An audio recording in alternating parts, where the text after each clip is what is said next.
Nursing school is a wild ride, but that doesn't mean you have to run and hide. When the going gets tough, don't leave your stress undiagnosed. You gotta call the nursing student coach. Real life tips from a registered nurse. In school and out, she's seen the worst. Now without further ado, yeah, here is your host. It's the Nursing Student Coach. Hi, everybody, and welcome back to the Nursing Student Coach podcast. All of you future aspiring nurses out there, I thank you so much for joining today. I am Nurse Lauren, and it is my personal mission to help put more great nurses into the world. So hopefully, if you like what you hear, you can share it with somebody that you love who could benefit. Give us a review, rate the show, and subscribe. Today, we're going to talk about clinical. If you happen to catch the episode last week with Professor Kivlahan, if not, you can go back and listen to it. At the very end, we started talking about clinical, and it made me really want to do a full episode on clinical. And we're going to do a lot of episodes about clinical because it is half your time in nursing school at these clinicals. And if you can get yourself in the right headspace for it and think of it as your playtime, then you're going to be right on the right track. I have a top 10 list, a top 10 tips and strategies for success in clinical. And I'm going to talk about two of them today. And then I'm going to end with a clinical hack that kind of came to me at some point during my clinical experience. And so hopefully it can work for you. Hopefully, something will resonate with you today.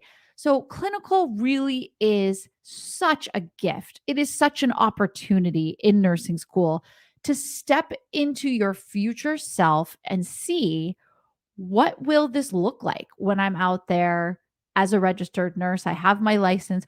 What's it going to be like? And you're a student, you're learning, and you are just surrounded by all of these people who are there to help you learn. Now, your clinical instructor is first and foremost the person who's there to help you learn, but you can learn something from every single person on those units, from the techs, the nursing assistants, to the nurses, to the physical therapists that are there. You can just take advantage of so many opportunities. So, the first tip that I want to share is to be early. That is, and these are in no particular order, but arriving early is huge. So, most of these clinical experiences are going to be day shift, at least at my nursing school. I think you're not going to be on a night shift during a clinical. So you're going to be on a day shift, and typically at a hospital it's 7 to 7. So you're going to be arriving either by 7, or in our case most of the time it was 6:45, and you'll have a designated meeting spot where you'll meet in the lobby or you'll meet in the parking lot, some designated spot. You want to be the first one there, and not just the first day. You are starting your professional career. You are starting to meet professionals in your industry, starting with your clinical instructor. Your clinical instructor is a working nurse. They could potentially be a connection for you, a network for you to land your first job, or at least to give you, a glowing reference.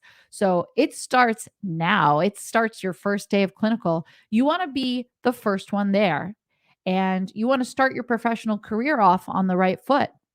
Trust me, you don't want to be that student who we're all waiting for because, you're stuck in traffic for the 50th time. This person's always late. Do not have that reputation of the one who's always late. Trust me, you do not want that attached to your name. You want to be the first one there and just start your day off right. Even if you're 30 minutes early, sit in your car, have your coffee, get yourself in the right headspace for the day.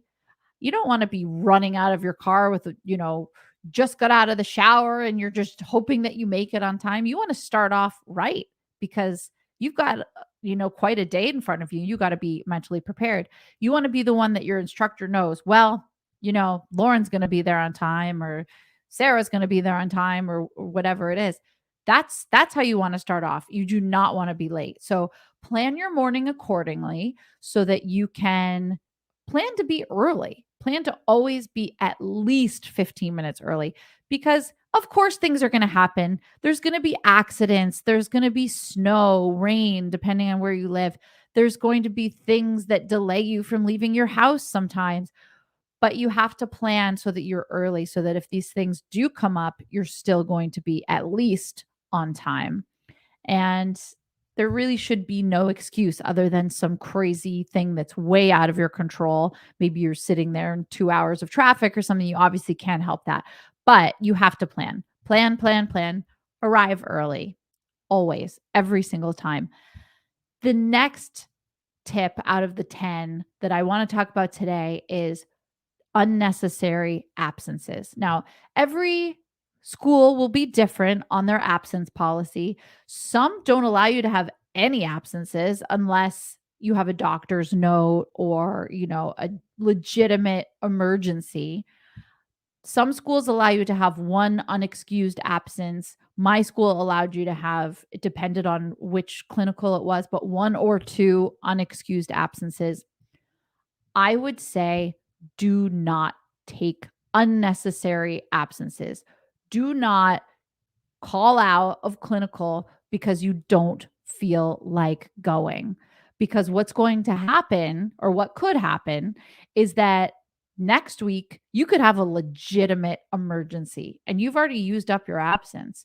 Or, something happens, you get sick or whatever, and you say, oh man, I shouldn't have just taken that last week because I was feeling lazy and didn't want to get out of bed. Don't take unnecessary absences. Trust me, you want to be there to take advantage of the opportunity that's in front of you. Plus, I'm telling you, and I'm just going to be real. Most days you're not going to feel like going, but that's true with a lot of things in life. A lot of things you don't feel like doing it, but once you get out of bed and or once you get there, you're so happy that you went, because you could miss out on some amazing opportunity. You could miss this amazing experience with a patient, or maybe you'll get to witness a procedure. Maybe you'll get to go to the operating room on a certain day. I remember during my maternity clinical, I got to see an emergency C-section of twins. Can you imagine if I had said, I don't really feel like going, and I think my instructor's cool. I'll just stay in bed today and watch Netflix. But then I would have missed out on this incredible opportunity. I will never forget that. I saw twins being born out of a woman's uterus right in front of my eyes. Like, hello, that was amazing. That was incredible. So don't miss those opportunities. I guarantee you, the days you don't feel like going are going to be the best days. Something's going to happen. Something's going to click in clinical. You might get to do, maybe a lot of people are absent on a certain day. Those are the best days when it's 3 of you. Let's say there's 8 people in your group and 5 people are out, because this always happens. There's a big exam, right? And so people use their absence to miss the day before an exam, something like that. What an opportunity to get such one-on-one time with your instructor. You'll get, so much one-on-one attention. So do not use your absences unnecessarily. Go every time. Be the goody two shoes who has perfect attendance, because you know what? You're going to be a better nurse for it. That's who I want. That's who I want to be working with. I want to work with the person who wants to be there. I want to work with the person who gets out of bed and says, heck yeah, I'm here. I am ready. And that's also who I want taking care of my loved ones. Do you think you want the lazy person who just didn't feel like going, or is going and just, you can also go and be mentally checked out, and you may as well not have gone. Don't sit there on your butt and scroll through your phone and say, ugh, this is so boring. I could be home studying right now. Look around you, open your eyes and look. You are on a hospital floor. There is no such thing as a boring hospital floor. You could ask to go into the medication room with one of the nurses and just look at some of the names of the medications if nothing is going on. You could say, "Hey, can I just follow you? You don't have to teach me anything. I just want to watch." Who's going to say no to that? Who's going to say no to somebody who wants to learn? And at the very least, follow a CNA, follow a tech. They have the most one-on-one patient interaction. They may not be giving meds, but you can help with so many things. You can help ambulate a patient, you can help move a patient. Anyway, I will step off my soapbox for the moment because I want to talk about this nursing school clinical hack that I kind of came up with one day. My imagination just kind of goes sometimes, and I like to just put myself into a really good headspace. So I'll just say, when I started nursing school, I was pretty gung ho that I wanted to do maternity. I wanted to do labor and delivery or mother baby. And who knows, maybe someday I will end up on one of those floors. I'm actually starting in the emergency room, but we'll get to that another time. So I wouldn't say I had tunnel vision, but that's kind of what I was thinking on all of my clinicals, that well, I'm going to be doing maternity, so I'm just really going to pay attention to that clinical, and all the other clinicals, so what? But I quickly realized, no, that is definitely not the way that I should approach this, because I could close myself off to some opportunity that I hadn't even considered yet. I mean, really, I know nothing. I know nothing. I've never worked as a nurse before. I don't know what all these specialties are. So, you know what I'm going to do? Before I walk into any clinical site, every single day, I'm going to just say to myself, this is where I work. I am a nurse on this stroke unit or this med surge floor or this psych adolescent unit. This is my job. And I work here and I love it. I am a psych nurse. I am a med surge nurse. Just role play. Just put yourself in that position for that day. Because here's the thing, I can say this all the time, you have to be there anyway. So just go with it. Just go with it. Keep an open mind. If you think, no, I want to be a NICU nurse, that's all I want to do, so none of this stuff matters. You may have a moment. You may have some epiphany that just hits you out of nowhere. That just, you do a 180 and you say, you know what? I thought I wanted this, but now I want this. Perfect example. One of my good friends thought she wanted labor and delivery as well. And she saw a birth and she said, nope, I don't want to do that anymore. And now she is going to be working in psych. So you just don't know. You cannot know until you're there. And so you might as well try on all of these different specialties. You might as well just try it on and just see. Put yourself into that zone. For me, what ended up happening was, of course, and this is a problem, and it's not really a problem.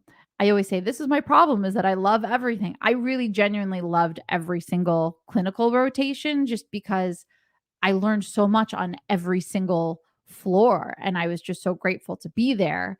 But what ended up happening was, of course, I loved my maternity. I loved my labor and delivery, and I could see myself being happy there. I could see myself being happy at a lot of different units. But what caught me by surprise, and this is where this hack really worked, is day one of my psych rotation, psychiatric nursing. I did not see myself liking it. I didn't think I would like psych. And day one, I was hit out of nowhere, completely unexpected. I connected with a patient who was 6 years old, same age as my daughter, and at the time. And I just had such a moment of, wow, there's this whole other world of nursing here. And I could really see myself doing this. And I fell in love with psych. And for those 7 weeks, I thought, what would my life look like as a psych nurse? And I really debated when it came time to search for jobs to start on psych because I really see myself working psych at some point. But for me, my personal decision was I'm not going to start there. I might go there. But if I had closed myself off, and I saw other people closing themselves off and not talking to the patients and not fully immersing themselves in the day to day of the unit and just kind of sitting on the sidelines, and they missed out. They missed out on an opportunity that could have changed their life. And that same thing could happen to you. You may not even be considering a certain specialty, let's say pediatrics, whatever it is, and then you go on the floor with an open mind. Just do it. Just pour yourself into it and think, could I do this? You might be shocked at how much you love a particular specialty. So that's my hack. Those are my tips for the day. Clinical. I have so many more. We're just going to keep talking about clinical. But anyway, I would just like to thank you so much for listening today. Again, it is my personal mission to help put more great nurses into the world. You can follow us on all the social media channels: Instagram, TikTok, Facebook, LinkedIn. The handle is at Nursing Student Coach. And just as a reminder, maybe you know, maybe you don't know, you can watch this podcast on YouTube. Maybe you are, or you can listen. So sometimes you may want to watch, and sometimes you may want to listen to it on a drive. So you have both options. So just wanted to let you know that. Thank you so much. Make it a great day, you guys. Be early to clinical and don't take unnecessary absences. Keep an open mind. I love you all, and I'll see you soon. Bye-bye. Thanks for tuning in to the Nursing Student Coach Podcast.